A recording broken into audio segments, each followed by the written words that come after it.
لله وصلى الله تعالى وسلم على نبينا محمد وعلى آله وصحبه وسلم تسليما كثيرا إلى يوم الدين. رب اشرح لي صدري ويسر لي أمري واحلل عقدة من لساني يفقه قولي. ثم أما بعد، لما نتكلم في موضوع العائلة والحياة الزوجية لا ننسى آية ولا نغفل عن حديث. الآية لأنها آية مهمة، والحديث لأنه كذلك حديث مهم، وإن كانت الآية تتكلم في جانب والحديث يتكلم في جانب آخر، إلا أنهما كلام الله وكلام رسول الله صلى الله عليه وسلم يتكاملان، وكلام النبي صلى الله عليه وسلم تبيان لكلام الله تعالى. Je disais, quand on parle du sujet du mariage, de la vie conjugale, de la vie en couple, on n'oublie pas un verset du Coran, notamment, particulièrement, je veux dire, même si on doit avoir présent dans l'esprit toute la parole d'Allah qui nourrit notre foi et notre conduite, mais particulièrement un verset, on doit l'avoir toujours présent dans l'esprit. De même, un hadith du prophète sallallahu alayhi wa sallam, ce hadith, particulièrement, on doit l'avoir présent tout le temps, je dirais, toute la vie. Toute la vie de couple. Et le verset et le hadith, même s'ils parlent de deux aspects différents de la vie de couple et du mariage, mais ils se complètent, et quoique d'une manière générale, la parole du prophète sallallahu alayhi wa sallam, elle est une explicitation, le rend explicite, et aussi une explication, puisqu'elle donne des détails de la parole d'Allah subhanahu wa ta'ala. الآية من سورة الفرقان.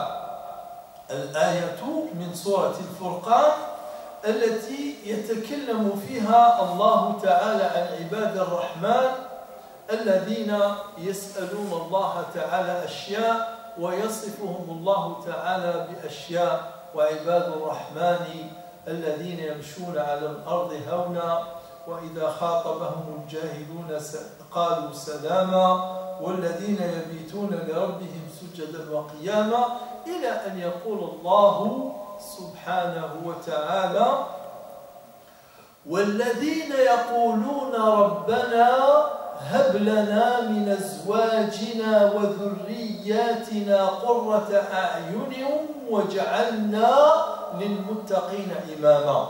ربنا هب لنا من أزواجنا وذرياتنا قرة أعين. فهؤلاء عباد الرحمن يسألون الله تعالى أن يجعل لهم من أزواجهم، الزوجات يسألون الله تعالى أن يرزقهم أزواجا يكونون قرة أعين، والأزواج كذلك يسألون الله تعالى أن تكون أزواجهم قرة أعين لهم. وهذا يفسره حديث سنذكره بعد قليل.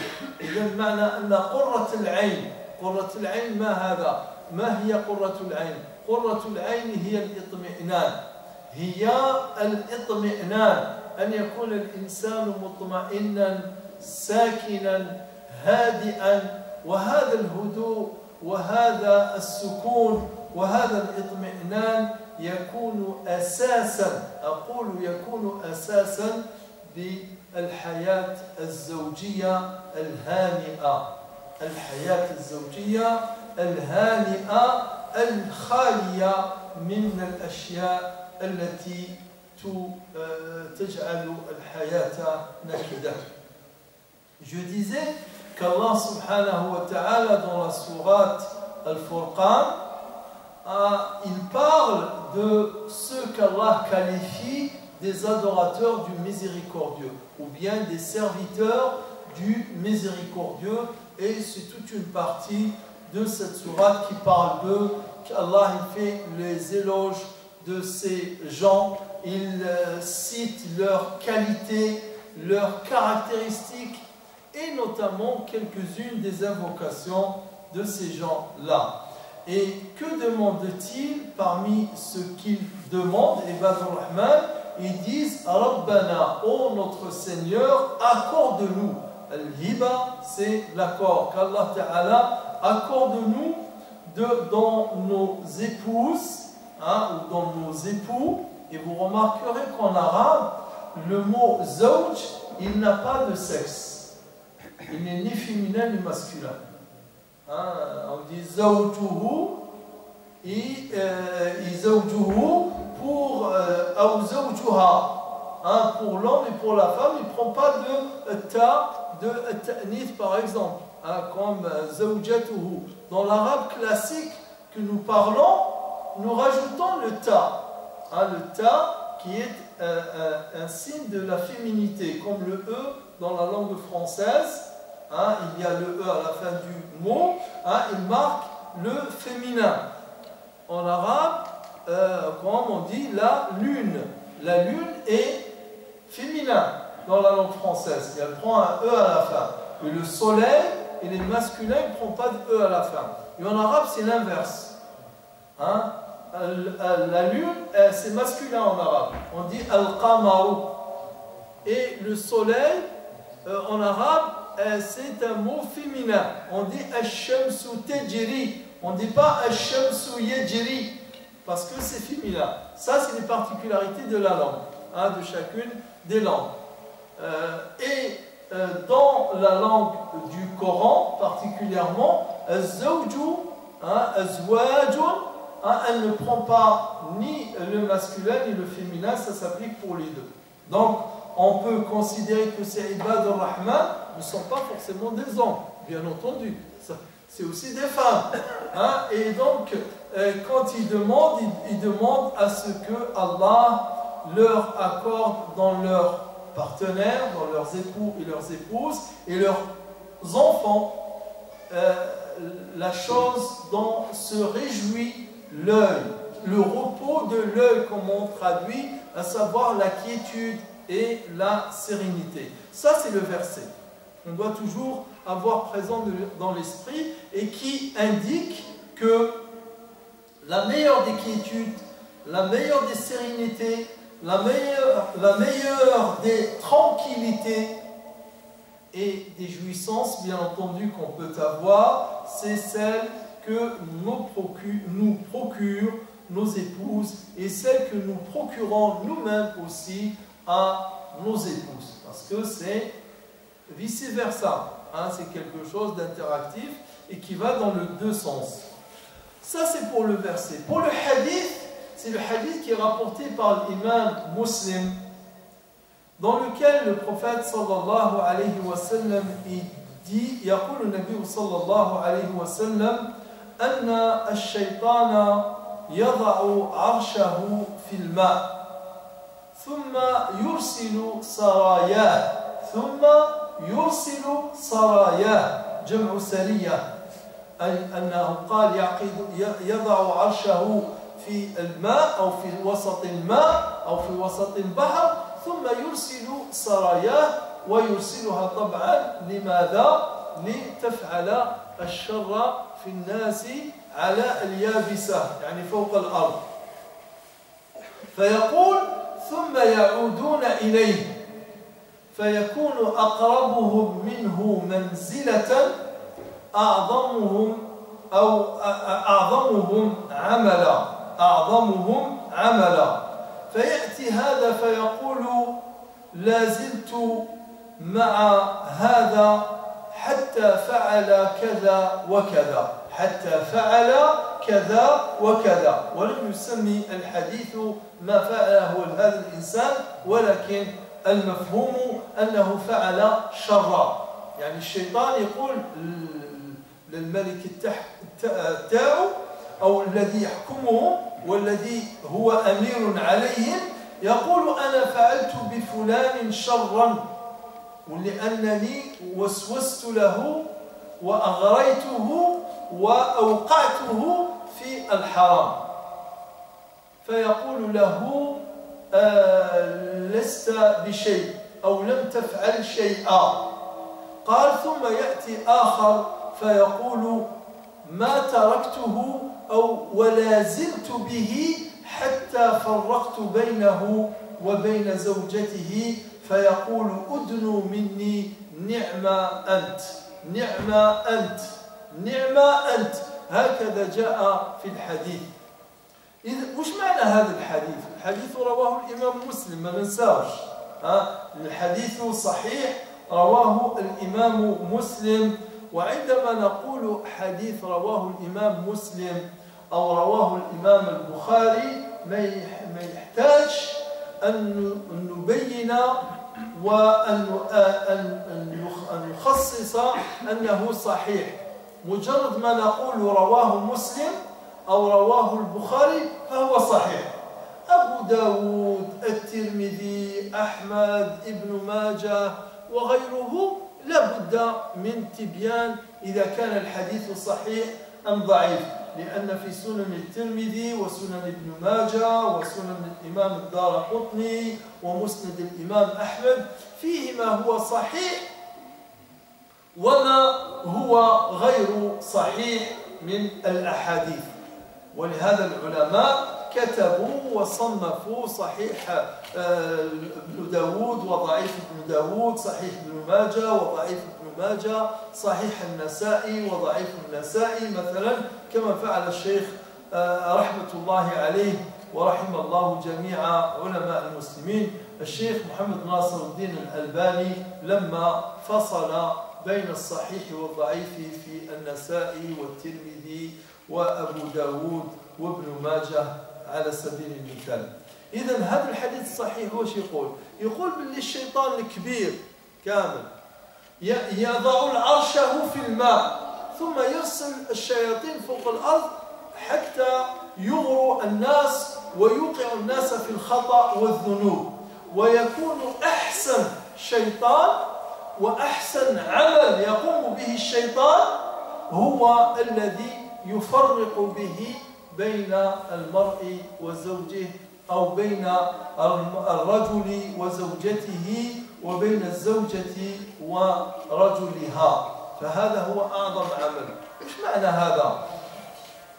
معنى أن الإنسان عنده تحدي، يعني لما وهو في حياته الزوجية يصارع نفسه أولا، ويصارع ربما أشياء تأتي من زوجه وهو لا يحبها ولا يتحملها، ولكن يصارع كذلك ضد الشيطان الذي هدفه وغايته أنه يفرق بين المرء وزوجه، كما يقول الله سبحانه وتعالى في سورة البقرة: ويتعلمون ما يفرقون به بين المرء وزوجه وما هم بضارين به من أحد إلا بإذن الله ويتعلمون ما يضرهم ولا ينفعهم.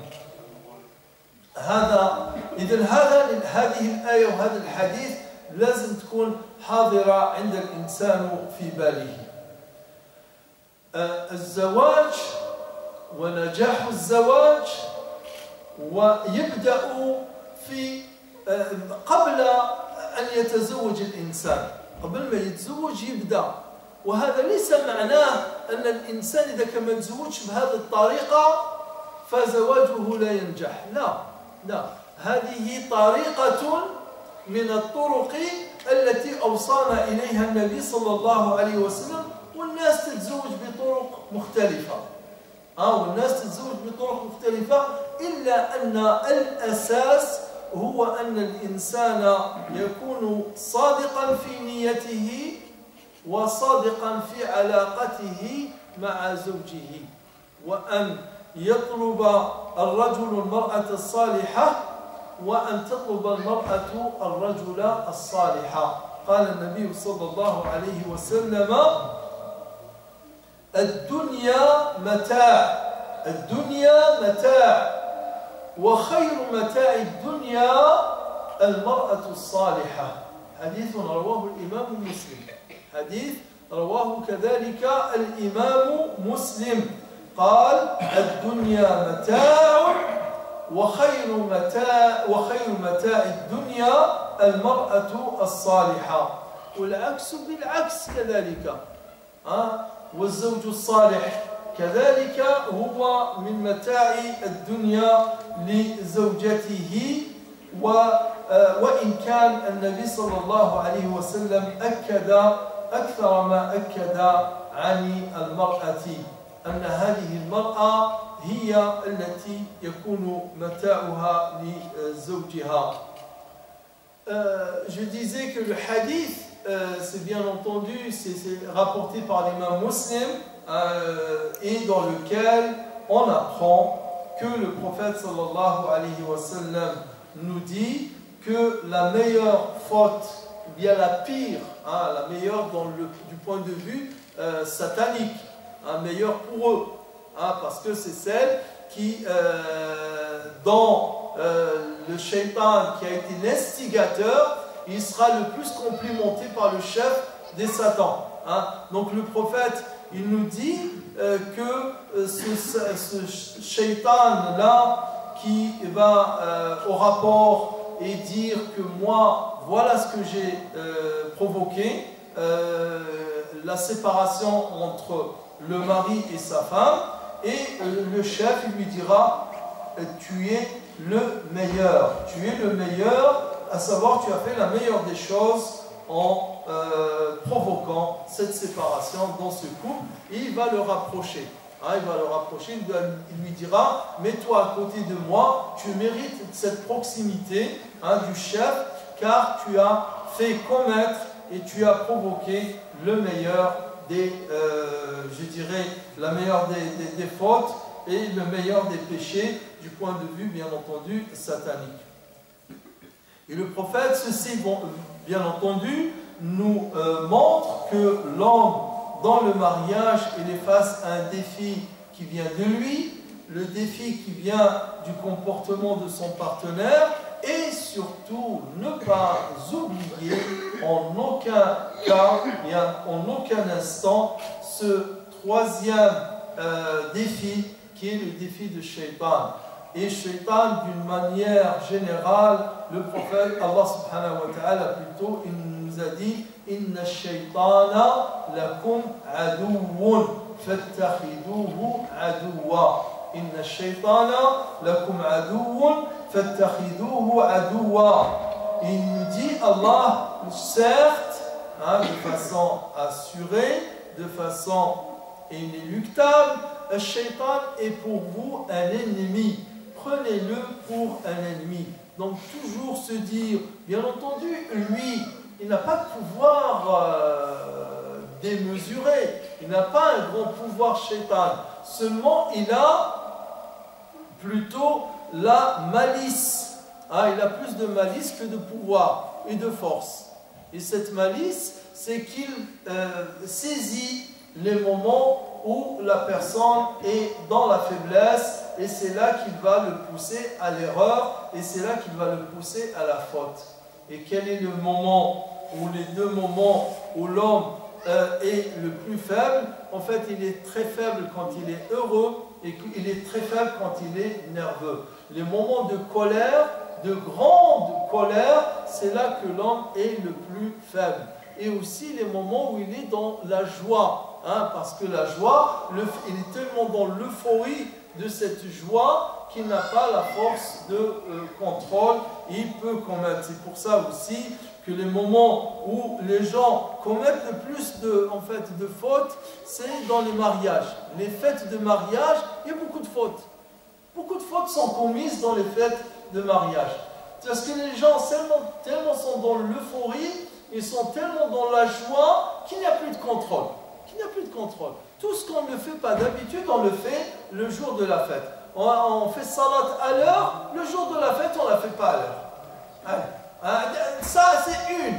Ah, et c'est peut-être la pire. Hein, la pire, c'est qu'on passe la nuit jusqu'à 4 heures du matin à chanter, à danser pour les femmes, et on oublie Salat al-Maghrib, peut-être Salat al-Isha et Salat al-Fajr parfois. Hein, et donc, le shaitan, il va saisir ces moments-là pour nous pousser à l'erreur. Et c'est pour cette raison que Allah subhanahu wa ta'ala nous met en garde contre cet adversaire et contre cet ennemi. Je crois qu'on va s'arrêter pour faire l'adhan. On continue un moment et on fait salat et on reprendra pour une petite vingtaine de minutes par la suite après salat, Inch'Allah. Donc on fait l'adhan. On continue encore une petite dizaine de minutes et après Salat al-Isha, une vingtaine de minutes, Inch'Allah, on consacrera une dizaine de minutes ou un petit quart d'heure selon votre volonté, votre courage et votre force pour les questions-réponses. النبي صلى الله عليه وسلم قال أن المرأة تنكح لأربع تنكح المرأة لأربع. Le prophète sallallahu alayhi wa sallam nous a indiqué que pour quelle raison l'homme choisit, ou bien selon quels critères l'homme choisit sa femme. Ces critères-là que le prophète sallallahu alayhi wa sallam a évoqués il y a 15 siècles resteront toujours les mêmes critères. Resteront toujours les mêmes critères, quelle que soit la société. Certains sont des critères qui émanent de la nature même de l'homme, hein, de la femme et de l'homme surtout. D'autres sont plutôt liés à la société. On les trouve beaucoup plus forts dans une société que dans une autre. قال النبي صلى الله عليه وسلم تنكح المرأة لأربع لجمالها. Donc le prophète sallallahu alayhi wa sallam a commencé par la beauté ou le charme. Donc il a dit que la femme est épousée pour 4 choses. Mais avant d'aller plus loin, j'aimerais préciser un point. La culture française notamment et occidentale d'une manière générale a appris aux gens que le mariage est synonyme de la corde au cou. Hein, quand on se marie, on se tend un peu une corde autour du cou. Cette expression-là n'a aucune réalité sociologique et encore moins, bien entendu, religieuse. Bien au contraire, Allah subhanahu wa ta'ala, quand il fait l'éloge et quand il fait des compliments pour les messagers et prophètes, qui sont les meilleurs, et il dit: nous avons envoyé des messagers avant toi et nous leur avons accordé des épouses et une descendance. Hein, tous les messagers avaient des épouses. Et les messagers, à travers tout le temps et toute l'histoire de l'humanité, ce sont eux les exemples et ce sont eux les modèles. Et ce modèle-là, nous dit Allah subhanahu wa ta'ala dans le Coran, ils se sont tous mariés. Et voire même ils se sont mariés plus qu'une fois. Donc ceci pour tordre le cou à cette idée que le mariage, et je suis heureux et je me réjouis que dans certaines villes, il y a presque une contagion, mais une contagion louable et une contagion vertueuse que les jeunes se marient très jeunes.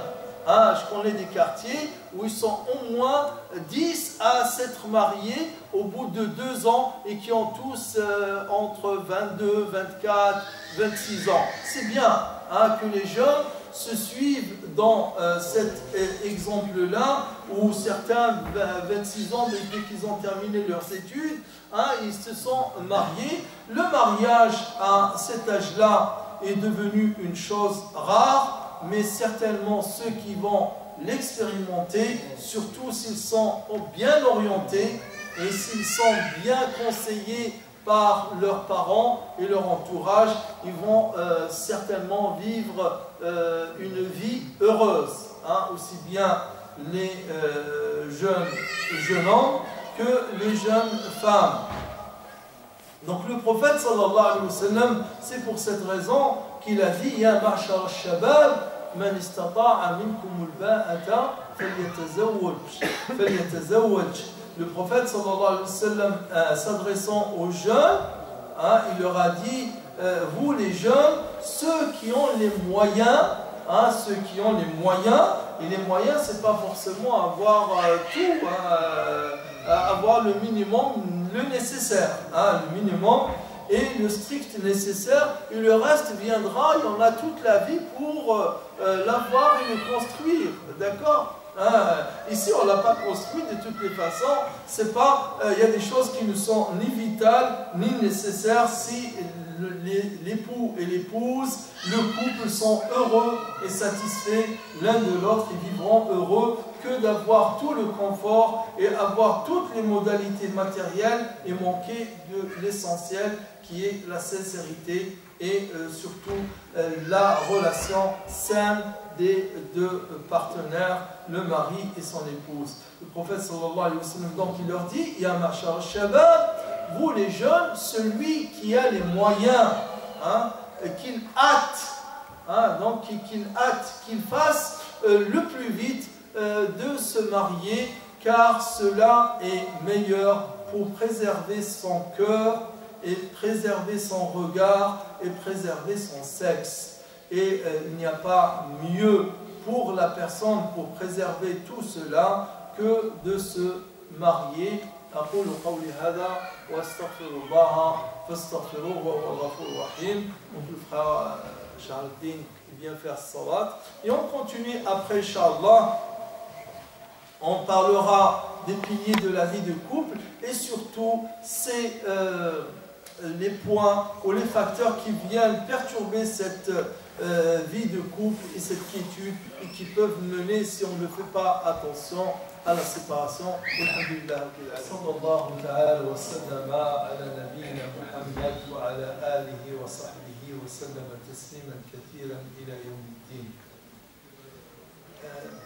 Le musulman, comme toute autre personne, il n'est pas à l'abri des problèmes que peuvent connaître les autres, comme il n'est pas forcément, je dirais, outillé pour faire face aux problèmes auxquels font face les autres. Et c'est pour cette raison que l'islam, Allah dans sa parole, et le prophète sallallahu alayhi wa sallam dans nombreux de ses hadiths, il nous met en garde contre les choses qui sont susceptibles ou bien de nature à créer des problèmes au sein du couple. Premièrement, Allah Ta'ala, je l'avais cité pour ceux qui étaient présents le début du mois, le premier vendredi, Allah dans Surat Ar-Rum, il dit que la vie de couple a pour but de procurer la quiétude, la sakina, wa min ayatihi an khalaqa lakum min anfusikum azwajan litaskunu ilayha. Il a dit que l'homme trouve la sakina dans le mariage et la femme trouve la sakina dans le mariage, à savoir que chacun trouve chez l'autre la quiétude et la tranquillité. Ceci ne veut pas dire que la vie, elle est toujours comme ça, lisse. Il n'y a jamais d'accrochage, il n'y a jamais de colère, il n'y a jamais de nervosité, il n'y a jamais un ton qui est levé d'une part ou d'une autre. Non, c'est pas ce que dit Allah Ta'ala. Mais il dit que d'une manière générale, le mariage, l'homme trouve la sakina chez sa femme et la femme trouve la sakina chez l'homme. Parce que cette sakina, ce n'est pas uniquement la langue de tous les jours, de tous les instants qui va la procurer, mais c'est surtout le fond du cœur qui est exprimé la plupart des temps. si l'homme il a confiance dans sa femme, hein, c'est-à-dire qu'il y a une sincérité de sa part envers lui, et que la femme, elle a aussi cette conviction qu'il y a de la sincérité dans le cœur et le comportement. Quand je dis le cœur, l'homme ne sait pas ce qu'il y a dans le cœur de sa femme forcément. Et la femme ne sait pas non plus qu'est-ce qu'il y a dans le cœur de son mari. Et c'est pour ça que l'islam insiste aussi pour qu'il y ait de l'expression. Hein, qu'on exprime cela par les gestes, qu'on exprime cela par des propos, et que si d'une manière générale, le musulman, le croyant, celui qui suit le Coran et la parole d'Allah est tenu de faire attention à ce qu'il sort de sa bouche, d'une manière générale, encore plus, comme on dit, a fortiori, vis-à-vis de son épouse ou l'épouse vis-à-vis de son mari. Allah il dit d'une manière générale وَقُلْ لِعِبَادِي وَقُلْ لِعِبَادِي dis à mes serviteurs. Allah s'adressant à son prophète, il dit dis à mes serviteurs وَقُلْ لِعِبَادِي يَقُولُوا التي هي أحسن يقولوا التي هي أحسن dis à mes serviteurs de dire, de prononcer celle qui est la meilleure. Allah ne le précise pas ici celle de quoi il parle, allati. Bien entendu, il s'agit de l'expression, de la parole.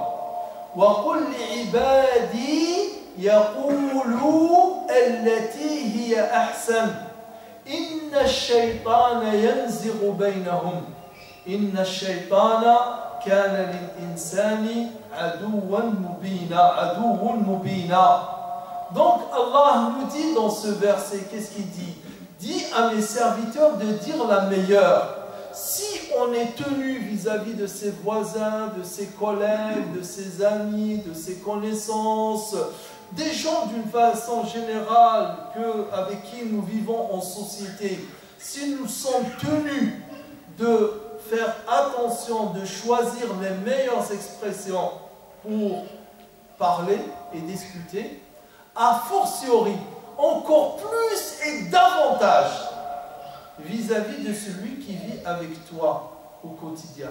Celui-là, tu dois encore faire plus attention à ce que tu dis. Ne dis pas que non, Malish, lui, il me connaît, il me fait confiance, il est proche de moi, on est tout le temps ensemble, il ne va pas faire attention.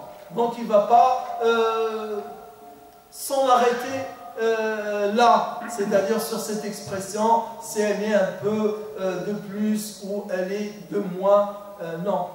Au contraire, c'est cette personne-là, et en général, beaucoup, dans les couples, au bout de quelques années, et souvent parfois même loin, hein, quand ils arrivent au 3e âge, hein, que l'un va un peu ressortir tout ce qu'il a supporté de l'autre comme parole durant 2, 3, 4 décennies.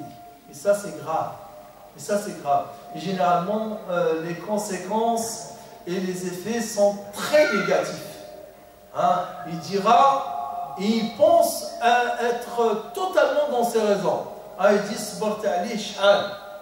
je suis resté patient avec lui, ou bien je suis resté patiente avec lui tant d'années. J'ai supporté, là, ça y est, c'est fini, j'en peux plus. Mais non, c'est pas au bout de 40 ans qu'on se réveille, on se dit, j'ai supporté. Ou on supporte jusqu'au bout, ou on ne supporte pas dès le premier moment.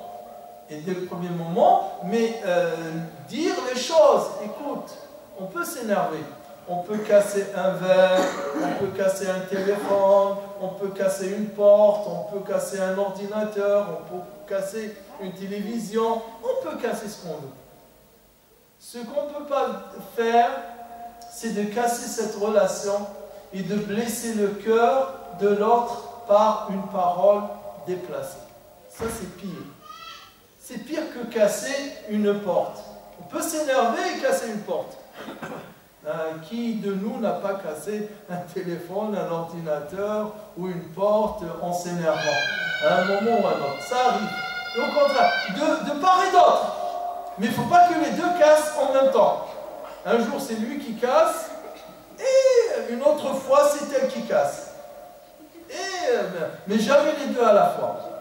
Quand c'est elle qui casse le téléphone ou qui casse, je ne sais pas, l'assiette ou autre, c'est à l'homme de supporter, d'être digne, d'être fort et de supporter. C'est ça, c'est ça.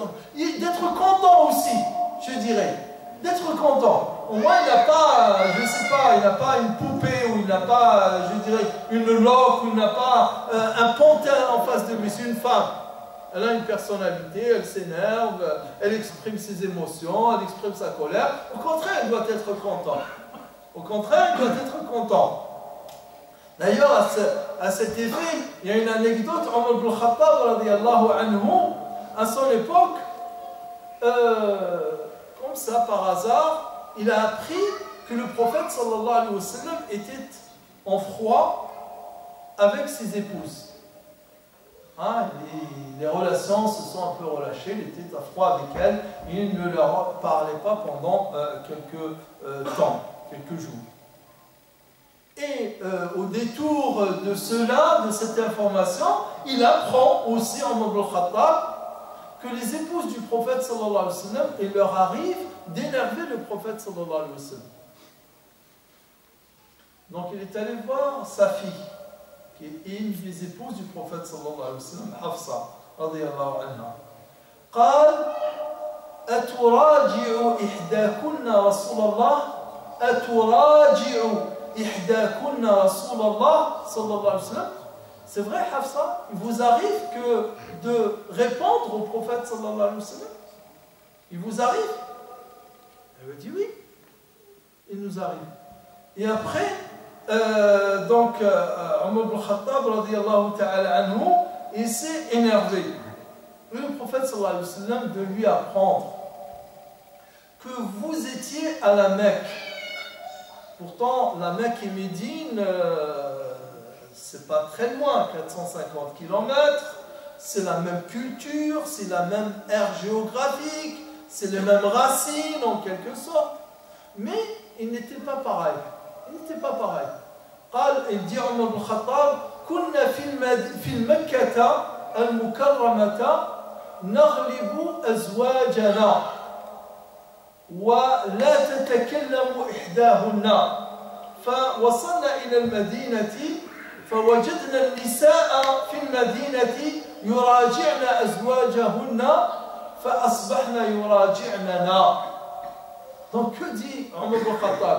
Il a dit quand on était à la Mecque, nos femmes ne parlaient pas. Elles ne nous répondaient jamais. Et quand on est arrivé à Médine, ils ont trouvé que les femmes de Médine répondent à leurs épouses et elles ont appris elles aussi à répondre à leurs époux et maintenant regardez-les voilà qu'elles nous répondent.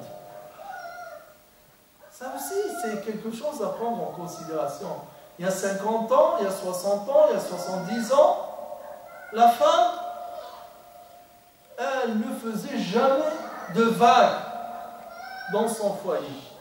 Ce n'est plus le cas aujourd'hui. C'est plus le cas. C'est lui qui croit que sa femme va écouter, obéir, accepter tout ce qu'il lui dit. Il rêve. Et lui aussi. Ça, c'est déjà un point. Un point pour qu'on soit réaliste, comme le prophète sallallahu alayhi wa sallam l'a été de son époque. Il était plus réaliste que Omar ibn Khattab, radiyallahu anhu. Omar ibn Khattab n'imaginait pas que la femme puisse lui répondre. Et le prophète sallallahu alayhi wa sallam acceptait que ses épouses lui répondent et il les convainquait, le prophète sallallahu alayhi wa sallam, par son comportement, par sa patience et par aussi sa parole. L'imam tout à l'heure, Cheikh Shahabuddin, dans la deuxième raka'a, il a récité le verset de Surat comme dans la première raka'a d'ailleurs, les versets de Surat Al-Furqan. où Allah subhanahu wa ta'ala, donc dans la deuxième partie, dans la deuxième rak'a, وَالَّذِينَ يَقُولُونَ رَبَّنَا هَبْ لَنَا مِنْ أَزْوَاجِنَا وَذُرِّيَّتِنَا قُرَّةَ أَعْيُنٍ وَاجْعَلْنَا لِلْمُتَّقِينَ إِمَامًا.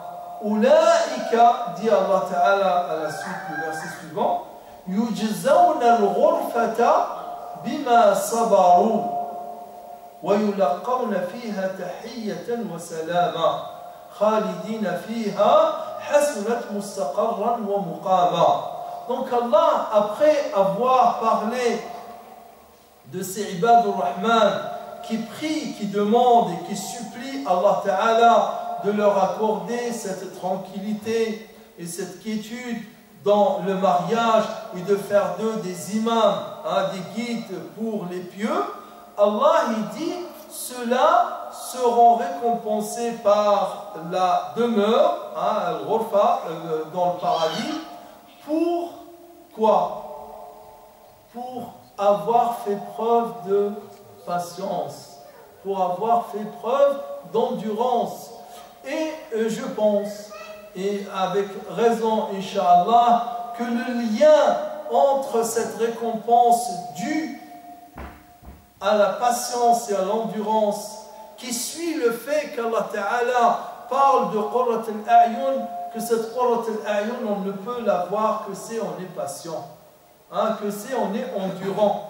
Si on tourne au quart de tour, et si elle tourne au quart de tour, bien entendu qu'il n'y a pas de Qurrat A'yun.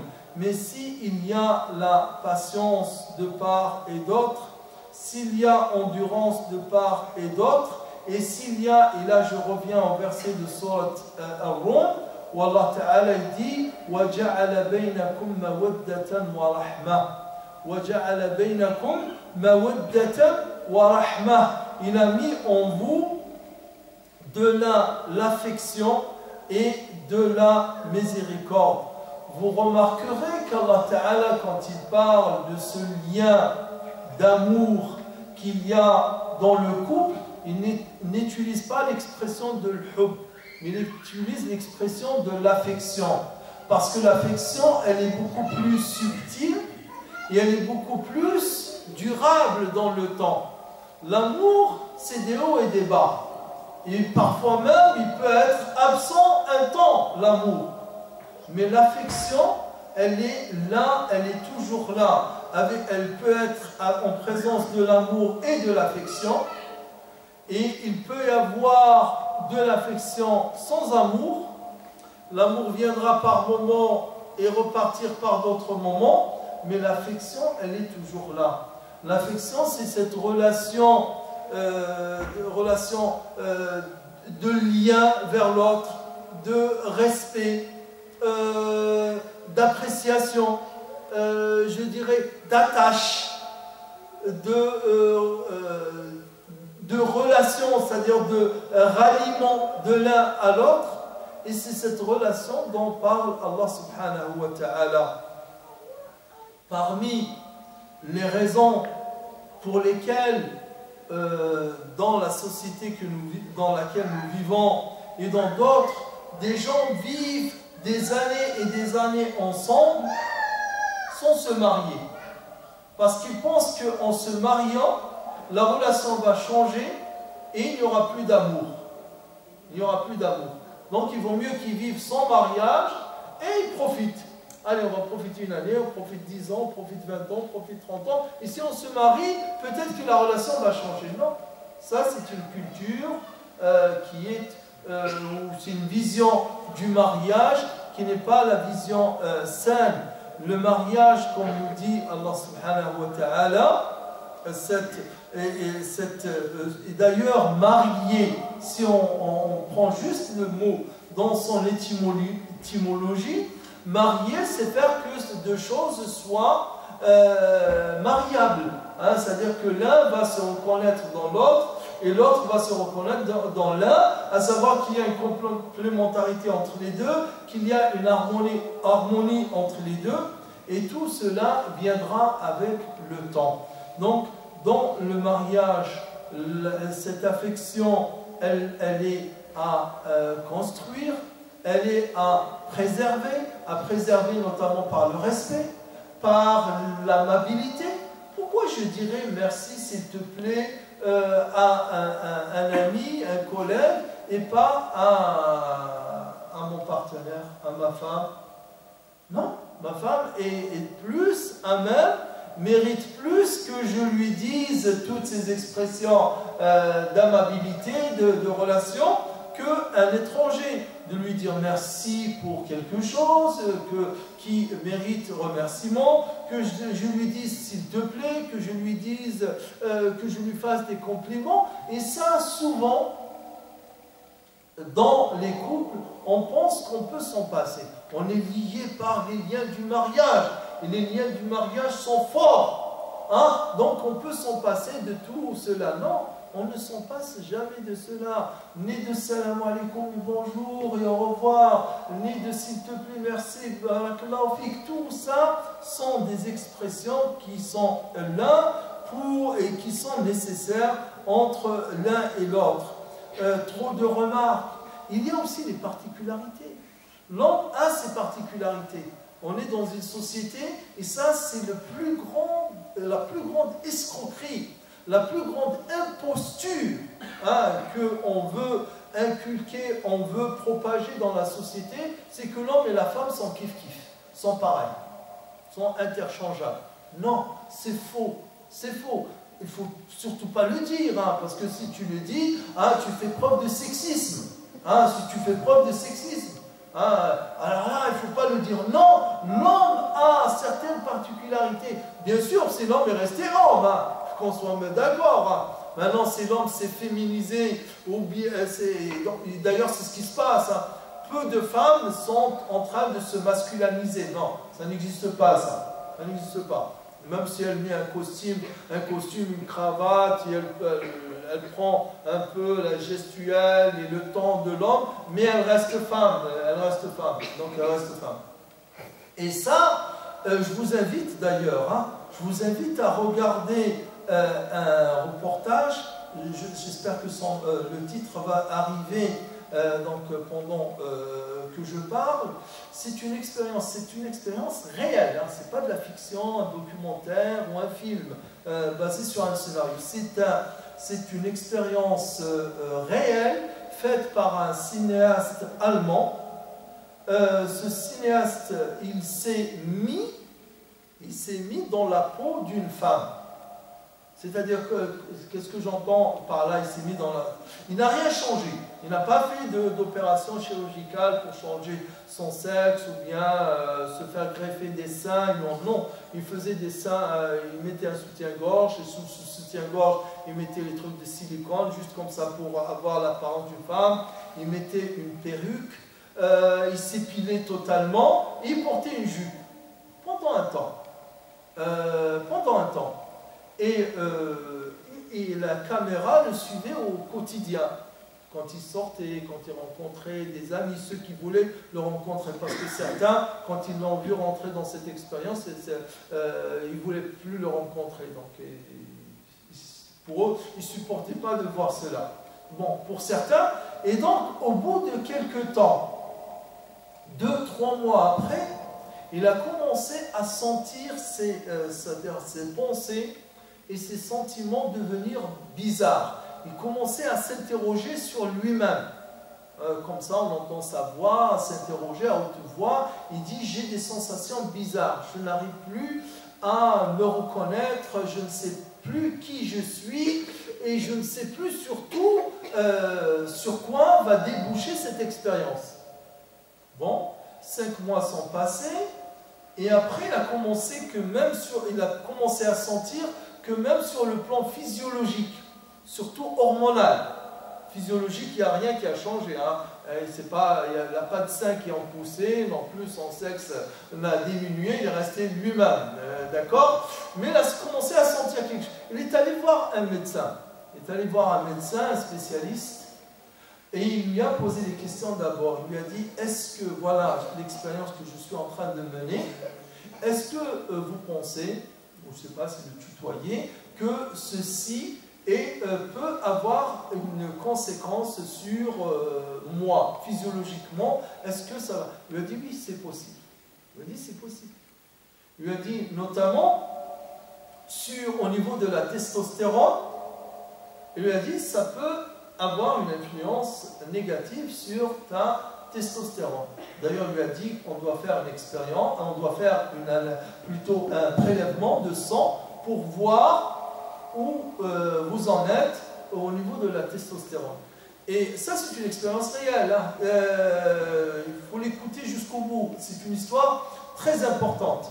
Vous savez, donc ça passe à 23 h du soir, peu de gens vont voir ce documentaire, et après on n'en parle plus de ce documentaire. Pourquoi? Parce qu'il n'est pas dans l'air des temps. Il n'est pas dans l'air du temps. C'est-à-dire que là, le temps, c'est pour plutôt la théorie du genre, que l'homme et la femme, on choisit d'être ce qu'on veut, et qu'on est soit l'un, soit l'autre, peu importe. Non, non. Alors que tout cela est contraire à la nature. Donc, il va lui faire un prélèvement du sang pour mesurer, et le médecin lui-même, il va lui dire, ça se passe en Allemagne, hein, et donc le médecin lui-même, il va lui dire, écoute, il lui dit de toutes les manières, les statistiques de l'OMS, l'Organisation mondiale de la santé, ont montré que l'homme, ces 50 dernières années, il a perdu énormément de sa masculinité. C'est-à-dire au niveau du spermatozoïde notamment, 1 milligramme de spermatozoïde, normalement, il doit contenir un certain nombre de millions. Hein, plutôt 1 millilitre de liquide séminal doit contenir tant de millions de spermatozoïdes. Hein, parce que on le sait bien, quand il y a un rapport homme-femme et que la fécondation, elle se fait, un ovule, il est attaqué par je ne sais combien de milliers ou de centaines de milliers de spermatozoïdes, et qu'un seul qui va réussir à féconder l'œuf. Et donc il a dit il y a une diminution. Et j'ai lu il y a 2 ou 3 jours aussi une étude qui a été faite sur un nombre important, où il est dit que d'ici 2050, c'est bientôt, hein, donc dans 32 ans en quelque sorte, hein, et donc il va y avoir une infertilité, c'est-à-dire le taux d'infertilité chez les hommes, chez l'homme occidental, elle va augmenter, hein, au point où il y aura pratiquement 1 sur 4 qui ne sera plus fertile, hein, parmi les hommes. Et donc, l'expérience, si je terminerai, il a trouvé que son taux de testostérone, hein, la testostérone, c'est elle qui fabrique les spermatozoïdes. Hein, donc, c'est elle, disons, l'hormone qui fabrique ce qui fait le masculin. Hein. Et donc, il a vu qu'elle a baissé. Hein, elle a baissé. Donc, il y a des moyennes chez l'homme, un minimum et un maximum, bien sûr. Hein, d'accord. Mais lui, il commençait à s'approcher voire même descendre de la fourchette inférieure de cela. Et qu'est-ce qu'il lui a dit le médecin? Il lui a dit il faut arrêter tout de suite l'expérience. Il faut arrêter tout de suite. C'est-à-dire que là, tu es en train d'arrêter tout de suite. Donc là, j'espère que je trouverai le titre, je ne sais pas comment le retrouver. En fait, le titre, c'est un prénom qui est en même temps masculin et féminin. Donc de là, là où je voulais en venir, c'est que le prophète sallallahu alayhi wa sallam, d'une manière générale, et aussi avec des propos très très forts, il a dit maudit soit l'homme qui essaie de ressembler à la femme, et maudite soit la femme qui essaie de ressembler à l'homme. C'est très fort comme hadith, hein. Ça peut paraître anodin, mais moi je trouve que le hadith il est très très fort, parce que d'une manière générale, c'est rare où le prophète sallallahu alayhi wa sallam dit maudit soit un tel. Le fait, l'acte lui-même ou la personne qui fait la'anallah, vous trouverez que très très peu. Il parle dans la corruption, il parle de ça, la'anallahu rashi wal murtashi. Dans la corruption, le prophète utilise cette expression, maudit soit le corrupteur et le corrompu, et d'autres, la'anallah, celui qui fait, commet l'adultère comme ça devant les gens, et très peu d'occasions où le prophète sallallahu alayhi wa sallam utilise l'expression maudit soit un tel, ou maudit soit celui qui commet tel ou tel acte. Mais là, quand le prophète sallallahu alayhi wa sallam dit maudit soit l'homme qui essaie à ressembler à la femme, et maudite soit la femme qui ressemble à l'homme, parce qu'en fait, c'est grave. On ne le sait pas. On ne veut pas mener d'expérience ici, sur ce point-là. Il n'y a pas ces expériences parce que ça va nous révéler des choses qui vont à l'encontre de l'idéologie dominante qui est plutôt qu'aujourd'hui, il n'y a pas un genre masculin-féminin, il y a 40, il y a 48. Vous le savez ça ou vous ne le savez pas? Il paraît aux États-Unis, ils sont arrivés à 48. Une typologie de 48. Mais je ne sais pas, c'est-à-dire un il est homme, et un il est femme, et un il est ni homme ni femme, et un il est homme et femme, et alors, vas-y. Wallah, nous, ça nous met la tête à l'envers. Hein. Ça nous met la tête à l'envers. Et eux, ils discutent sérieusement. Hein. Ils discutent sérieusement. Bon, il y a des cas que ça existe. C'est vrai que avoir des sentiments d'homme et de femme, ou bien avoir les organes qui ne sont pas totalement féminins ou masculins, développés, etc. Ça existe ces cas. Mais arriver à 30, arriver à 48, là, on est dans le délire total. Mais ce n'est pas un délire. Au contraire, ils vont rire de toi si jamais tu essaies de mettre en doute. Mais ça, c'est l'air du temps. Hein, c'est l'air du temps. C'est ce qui se passe aujourd'hui. Et on veut surtout faire taire et empêcher de s'exprimer ceux qui s'expriment comme nous, que l'homme est un homme et qu'une femme est une femme. Ça ne rentre pas dans l'esprit de certains, mais nous sommes convaincus de cela, parce que c'est toute l'histoire de l'humanité qui a été comme ça, pas depuis 1000 ans, pas depuis 15 000 ans, pas depuis 20 000, c'est depuis des dizaines et des dizaines de milliers d'années, ça a été toujours comme cela. Hein, ce n'est qu'aujourd'hui qu'on est arrivé à ce délire, et on ne va pas sur ce délire-là. Donc c'est pour cette raison que je dis que les études sérieuses montrent que l'homme a ses particularités et la femme, elle a ses particularités. Parmi les particularités de la femme, c'est que la femme, elle parle plus que l'homme, en moyenne. Elle parle plus que l'homme. L'homme se suffit de quelques paroles. La femme, elle parle beaucoup. Et ça, ce n'est ni du sexisme, ni culturel, parce que nous sommes des berbères ou des arabes, que nous réfléchissons comme ça. Là, c'est clair. Vous prenez un Américain, un Australien, il vous dira cela. Il vous dira ça. C'est une moyenne universelle, qui revient à la nature même. Donc, l'homme qui ne supporte pas, ou qui ne sait pas que la femme, il ne faut pas la frustrer, il ne faut pas la bloquer, il ne faut pas l'empêcher de parler, il faut l'écouter. Non, qui ne sait pas, qu'est-ce qu'il va faire? Oh, tu arrêtes de parler, ça y est, tu as fini, tu me l'as déjà dit, tu me l'as déjà répété, et oh, vas-y, encore et encore et encore. Il pense faire du bien, faire des choses logiques, alors qu'il est en train de faire des choses illogiques. Au contraire, il faut écouter, il faut être disponible, il faut être patient, il faut être endurant et écoute. Parce que c'est comme ça. C'est comme ça. Comme elle aussi, n'oublie pas qu'elle supporte que tu sois avare dans tes propos.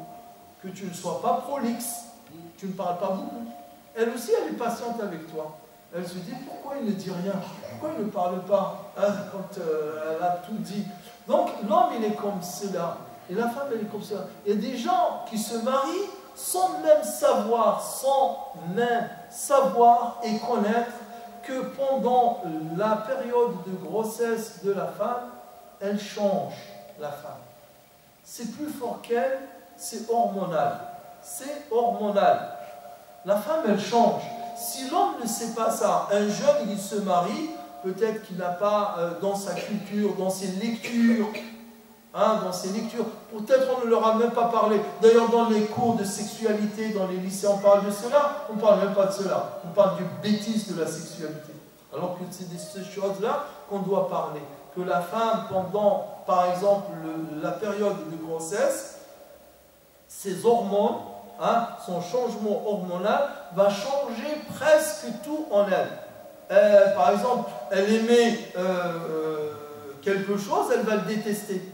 Elle aimait le parfum, elle va détester le parfum. Tiens, un homme qui se parfume, coquet, etc., il a raison, il se parfume. Et après, sa femme, elle dit, oh, j'aime pas le parfum, etc. Comment ça, tu aimais le parfum, maintenant tu n'aimes pas? Je déteste ton parfum. Oh, tu détestes mon parfum? Et peut-être même le frère met le geste de... Voilà, peut-être il va s'énerver, se mettre en colère, etc. Alors que là, c'est la nature de la femme qui a changé. Toutes ces choses-là, je pense qu'il faudrait que les jeunes, dans nos mosquées, il y a des associations, il y a des frères qui font des séminaires sur ces choses-là, il faudrait les encourager.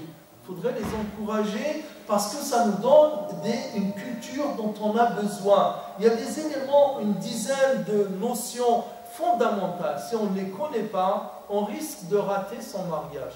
On risque de rater sa vie de couple, ou bien on risque de commettre des fautes, des erreurs qu'on pouvait éviter si on était averti et si on était mis en garde et si on avait la connaissance de cela. La femme, elle veut bien que son mari soit parfait. Pourquoi tu as fait ça? Fais plutôt ça, etc. Et l'homme, il n'aime pas qu'on lui fasse des remarques, qu'on lui dise fais ci, fais ça. Alors qu'elle, elle le fait dans le bien. Parce qu'elle elle voit le mari parfait, que s'il faisait ceci, s'il faisait cela, etc. Et donc, elle fait des remarques pour l'homme qui est un petit peu maladroit, qui n'est pas patient, qui n'est pas endurant, qui n'est pas vigilant et éveillé. Il pense qu'elle est là pour le corriger, pour le rabaisser, pour lui faire des remarques. Non, au contraire, elle est là pour encore le hisser et faire de lui un mari encore meilleur que ce qu'il est. Le sujet, il est vaste. Il y a des notions du Coran, de la sunna du prophète sallallahu alayhi wa sallam et des choses, des expériences humaines réelles, pas le délire de quelques psychanalystes ou psychologues ou autres, mais des choses réelles, expérimentées par l'être humain depuis des dizaines et des dizaines d'années et qui sont partagées dans toutes les cultures et qu'on doit connaître car elles sont de nature à nous aider à mieux se comprendre, à mieux comprendre l'autre et à vivre cette relation comme le dit Allah subhanahu wa ta'ala dans l'affection et dans la rahma. أقول قولي هذا وأستغفر الله فاستغفروه وهو الغفور الرحيم. Si vous voulez, on peut encore passer quelques temps si vous avez des questions. Et voilà. Et on aura déjà, Inch'Allah, fait un rappel sur certaines choses. Juste un dernier mot pour terminer, puisqu'il reste avec nous quelques jeunes. Donc, on vous ment quand on vous dit que le mariage, c'est difficile. Bien entendu, comme toute chose, elle n'est difficile que si on ne l'apprend pas de la façon où on doit l'apprendre. Mais si on l'apprend de d'une bonne manière, avec, je dirais, sincérité, avec correction, c'est-à-dire selon les principes de l'islam, et il n'y a pas mieux que le mariage. Il n'y a pas mieux que le repos que trouve l'homme chez la femme. Et vous savez, le prophète sallallahu alayhi wa sallam était un homme, un vrai, puisqu'on est dans Rabi' al-Awwal et on parle du prophète sallallahu alayhi wa sallam. Le prophète était un homme, un vrai homme, au point où sallallahu alayhi wa sallam dit de votre vie, trois choses m'ont été rendues aimables. Hubbiba ilayya min dunyakum thalath. Donc trois choses me sont aimables, m'ont été rendues aimables, c'est-à-dire parce qu'elles sont dans votre vie: le parfum, les femmes et ma sérénité, je la trouve dans la prière. Le prophète sallallahu alayhi wa sallam nous a donné le meilleur exemple dans ses relations avec les femmes, une relation épanoui, il y a du jeu, il y a de la plaisanterie, il y a du sérieux, il y a des conflits importants, tout dans la vie du prophète sallallahu alayhi wa sallam nous est connu, et tout est source d'enrichissement et d'enseignement pour nous, pour avoir une vie harmonieuse, équilibrée et épanouie. As'alullah ta'ala al-azim رب العرش الكريم أن يجعلنا من الذين يستمعون القول فيتبعون أحسنه. آمين آمين والحمد لله رب العالمين.